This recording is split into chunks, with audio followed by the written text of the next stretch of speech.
ಇನ್ನು ಕುಮಟಾ ತಾಲೂಕಿನ ಹೊಳೆಗದ್ದೆ ಟೋಲ್ಗೇಟ್ ಬಳಿ ಪ್ರವಾಸಿಗರ ಕಾರೊಂದು ಬೈಕ್ಗೆ ಡಿಕ್ಕಿ ಹೊಡೆದು ಬೈಕ್ ಸವಾರ ಗಂಭೀರವಾಗಿ ಗಾಯಗೊಂಡ ಘಟನೆ ನಡೆದಿದೆ. ಗಂಭೀರವಾಗಿ ಗಾಯಗೊಂಡ ವ್ಯಕ್ತಿ ಸ್ಥಳೀಯ ವೆಂಕಟೇಶ್ ಕಾಮೇಶ್ವರ್ ನಾಯ್ಕ್ ಎಂದು ತಿಳಿದು ಬಂದಿದೆ. ಇಂದು ಬೆಳಗ್ಗೆ ವೆಂಕಟೇಶ್ ನಾಯ್ಕ್ ಹೊನ್ನಾವರ ಕಡೆಗೆ ಬೈಕ್ ಚಲಾಯಿಸಿಕೊಂಡು ಬರುತ್ತಿದ್ರು. ಈ ವೇಳೆ ಪ್ರವಾಸಿಗರಿದ್ದ ಕಾರೊಂದು ಟೋಲ್ ಗೇಟ್ ಬಳಿ ಏಕಾಏಕಿ ಬಂದು ಡಿಕ್ಕಿ ಹೊಡೆದಿದೆ.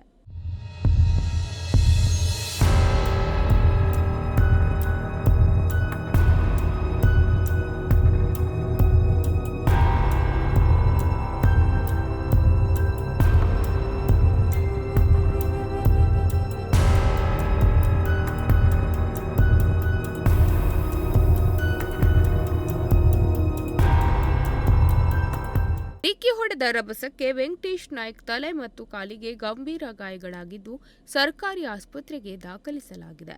KA03 NU 7368 number MG Hector car ಬೈಕ್ಗೆ ಡಿಕ್ಕಿ ಹೊಡೆದಿದ್ದು, ಇವರೆಲ್ಲರೂ ಮೂಲತಃ ಬೆಂಗಳೂರಿನವರಾಗಿದ್ದು ಗೋಕರ್ಣ ಪ್ರವಾಸ ಮುಗಿಸಿ ಮುರುಡೇಶ್ವರಕ್ಕೆ ಹೊರಟಿದ್ರು. ಈ ವೇಳೆ ಈ ದುರಂತ ಸಂಭವಿಸಿದೆ.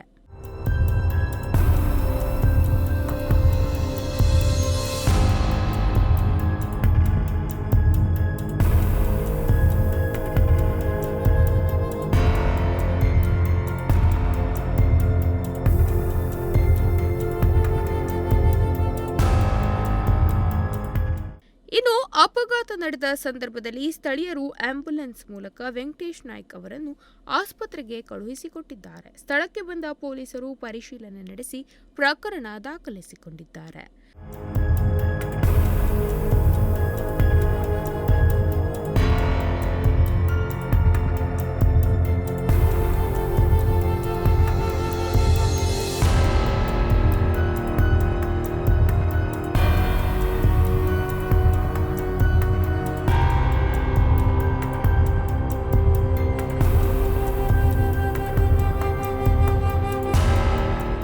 ವಿಶ್ವ ನುಡಿಸಿರಿ ನ್ಯೂಸ್ ಕುಮಟಾ.